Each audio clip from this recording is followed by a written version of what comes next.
When I think of the marvels of modern medicine, its high-tech nature, I'm really impressed with what it does. And yet at the same time, we're usually complaining on this show that what we have is too much high-tech stuff and not enough in the way of wellness and prevention. But let's face it, when the horse is out of the barn and we've got an illness and there isn't any cure for it, that is a real problem. But there are things on the horizon that really look good. Gene therapy is looking really good. Stem cell therapy is looking really good. And now there's some new studies that are out that are looking at, can stem cells help people who've had a heart attack? And the answer is surprisingly yes. But before we get into that, I'd like to give you just a little background about what stem cells are, where they come from, and how we use them. You know, stem cells are those cells that are undifferentiated, meaning that they can develop into any kind of cell in the human body. And there are over 200 kinds of cells that we can use stem cells to coax into doing different things because we're that sophisticated these days. So these are the cells that can do a lot, and they're usually taken from an embryo, which is the best way to do it probably, because the blastocyst, which is got just a few cells in it, which is a very early form of the embryo, has all these cells that are pluripotential, meaning they can develop in just about any kind of tissue. And they're the ones that we like to use the most. But you can also use adult stem cells, and you can get those from different places. You can get them from either the bone marrow, or we can get them from fat tissue, of all things, or we can get it from blood. We can also get it from bone marrow, and we can get them from umbilical cord blood if somebody at the time of your birth was wise enough to freeze a little bit of that umbilical blood so you could use it later in life.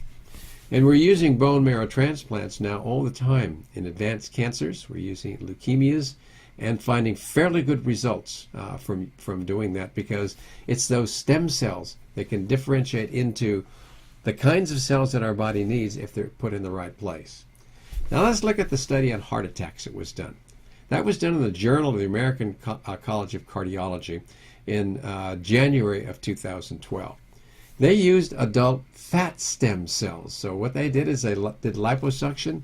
They have techniques for separating out the stem cells. And in 14 patients, they did a study on people who had heart attacks, and they found some rather surprising things.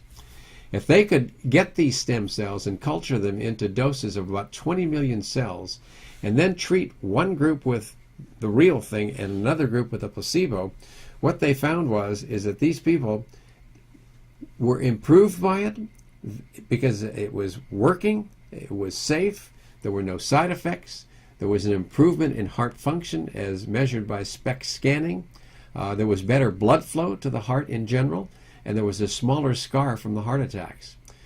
We also found that it was about 50% smaller area of dysfunction, area where there was infarction, and there's less of a perfusion defect and an increase in ejection fraction. So now a bigger study is being done, because obviously 14 people isn't that much of a study, but they're looking at doing it in several hundred people to see what that outcome will be. And it may just be that in the future what we'll have is a system that we can use that can grow new things in the human body, not just in the heart, but in the nervous system, maybe for knees and hips, and who knows, for pancreatic cancers, or we can do things that are just shocking. So stem cells are on the horizon.